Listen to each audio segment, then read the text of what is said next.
नमस्कार, Navbharat times online पर आप सभी का स्वागत है। अभिनंदन है आपके साथ। मैं हूं विनीत त्रिपाठी। उत्तरकाशी के सिलक्यारा टनल हादसे को 7 दिन हो गए हैं। टनल में फंसी 40 जिंदगियों को सकुशल टनल से बाहर निकालने के लिए रेस्क्यू ऑपरेशन चल रहा है। इस रेस्क्यू ऑपरेशन में केंद्रीय एजेंसियों के साथ साथ 200 लोगों की टीम 24 घंटे काम कर रही है। National highway and infrastructure development corporation limited, NDRF, SDRF, ITBP, BRO और नेशनल हाईवे की 200 से ज्यादा लोगों की टीम 24 घंटे यहां पर रेस्क्यू में जुटी हुई है। भारतीय वायुसेना ने टनल में फंसी जिंदगियों को बचाने के लिए 27,500 किलोग्राम रेस्क्यू इक्विपमेंट्स को कड़ी चुनौती के बीच बजरी वाले एयर स्ट्रिप पर पहुंचाया है। संकट से निपटने के लिए थाईलैंड, नॉर्वे, फिनलैंड समेत कई देशों के एक्सपर्ट से भी ऑनलाइन सलाह ली जा रही है। साथ ही भारतीय सेना और भारतीय वायुसेना की भी इस रेस्क्यू ऑपरेशन में मदद ली जा रही है। इसी बीच भारतीय वायुसेना ने बेहद मुश्किल और चुनौतीपूर्ण हालात में एक रेस्क्यू इक्विपमेंट्स को पहाड़ों में बजरी वाले एयर स्ट्रिप पर पहुंचाया है।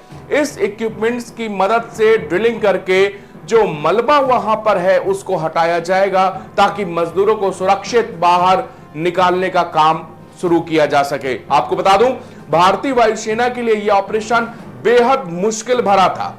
धरासू यानी एएलजी यानी एडवांस लैंडिंग ग्राउंड की लंबाई बेहद कम थी और वहां पर वायुसेना के विमान वजनदार रेस्क्यू इक्विपमेंट्स की हाई लैंडिंग वेट के साथ आ रहे थे। इसकी जानकारी रखने वाले लोगों ने बताया कि इस इक्विपमेंट्स का वजन एक पूरी तरह से लोडेड बड़े ट्रक के बराबर है। आपको बता दें कि इस मिशन की मंजूरी मिलने से पहले अमेरिकी मूल के C-130 सुपर हरक्यूलिस के पायलटों ने रनवे की स्थिति और ऑपरेशन के दौरान आने वाली दिक्कतों का अच्छे से जायजा ले लिया था। लेकिन सूत्रों ने बताया कि यह सुनिश्चित करने के लिए कि ऐसे जो है वहां पर जो महत्वपूर्ण ऑपरेशन के लिए एडवांस लैंडिंग ग्राउंड का दूसरे हेलीकॉप्टर से भी मुआयना किया गया था। सिलक्यारा टनल से धरासू एडवांस लैंडिंग ग्राउंड की दूरी लगभग 30 किलोमीटर की है।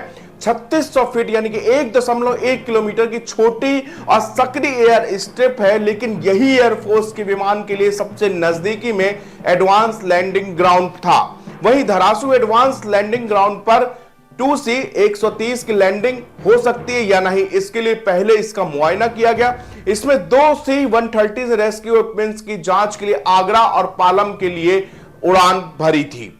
आपको बता दें, वायुसेना का यह जो पूरा मिशन 2 अहम पहलुओं पर निर्भर था। पहला, धरासू में एडवांस लैंडिंग ग्राउंड की फिटनेस रिपोर्ट हो और दूसरा ऑपरेशन की सफलता पर निर्भर था। वहीं सूत्रों ने बताया कि डिपार्चर के दौरान कम विजिबिलिटी की स्थिति, एक छोटी और सक्रिय एयर स्ट्रिप पर हैवी वेट लैंडिंग और लिमिटेड जगह पर ऑफ लोडिंग को चुनौतियों के बीच यह मिशन जो है शुरू किया गया था। धरासू एडवांस लैंडिंग ग्राउंड के पास C-130J हैवी वेट इक्विपमेंट्स को उतारने के लिए जरूरी स्पेशल मशीनें भी नहीं थी। हैवी वेट इक्विपमेंट को उतारने के लिए लोकल लेवल पर मिट्टी का एक अस्थायी रैंप बनाया गया था। साथ ही C-130 को उड़ाने वाले भारतीय वायुसेना के एयर क्रू का पूरा प्रोफेशनलिज्म साफ था। पूरे ऑपरेशन को 5 घंटे से भी कम के समय के अंदर अंजाम दिया गया था। उत्तरकाशी में टनल धंसने वाला जो हादसा था, यह 12 नवंबर की सुबह 5:30 बजे हुआ था। इसमें वहां पर काम कर रहे 40 मजदूर फंस गए थे। ये सभी मजदूर बिहार, झारखंड, उत्तर प्रदेश, पश्चिम बंगाल, उड़ीसा, उत्तराखंड और हिमाचल प्रदेश के थे।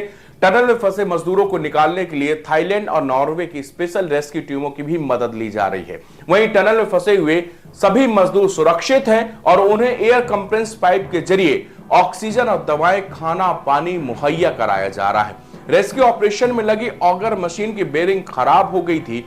इसके कारण मशीन पाइप पुश नहीं कर पा रही थी। टनल के अंदर अब तक 22 मीटर ही खुदाई की गई है। साथ ही अब तक सुरंग में 5 पाइप ड्रिल करने के बाद डाले जा चुके हैं। साथ ही इंदौर से जो तीसरी मशीन मंगाई जा रही है, वो देहरादून के जौली ग्रांट एयरपोर्ट पर पहुंच चुकी थी। इसके बाद इस मशीन को एयरलिफ्ट करके उत्तरकाशी तक पहुंचाया जाएगा, जिसके बाद टनल में इंस्टॉल करने का काम किया जाएगा। इसके बाद फिर से रेस्क्यू ऑपरेशन ये शुरू किया जाएगा।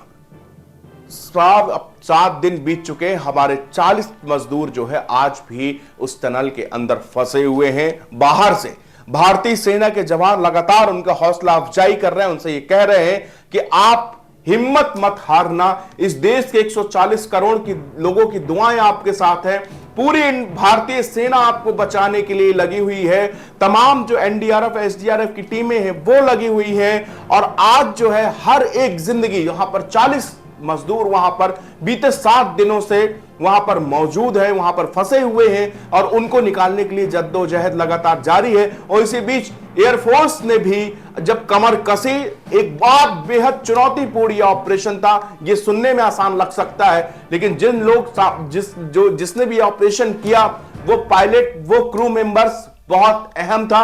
इतनी सकरी और बजरी वाली पटरी में इतना हैवी वेट हरकुलिस विमान, वो भी एक बड़े लोडेड ट्रक को लेकर उतरना, यह एक अपने आप में चुनौतीपूर्ण काम था। लेकिन भारतीय वायुसेना के जाबाज यहां पर जवानों ने यह मुमकिन करा है और उन्होंने कहा है कि हम हर कीमत पर अपने 40 मजदूरों को टनल से सुरक्षित बाहर निकाल लेंगे। पूरे देश के साथ हम सब की दुआएं उनके साथ में हैं। फिलहाल इस बुलेटिन में इतना ही। देश और दुनिया की तमाम खबरें देखने के लिए बने रहिए नवभारत टाइम्स ऑनलाइन के साथ।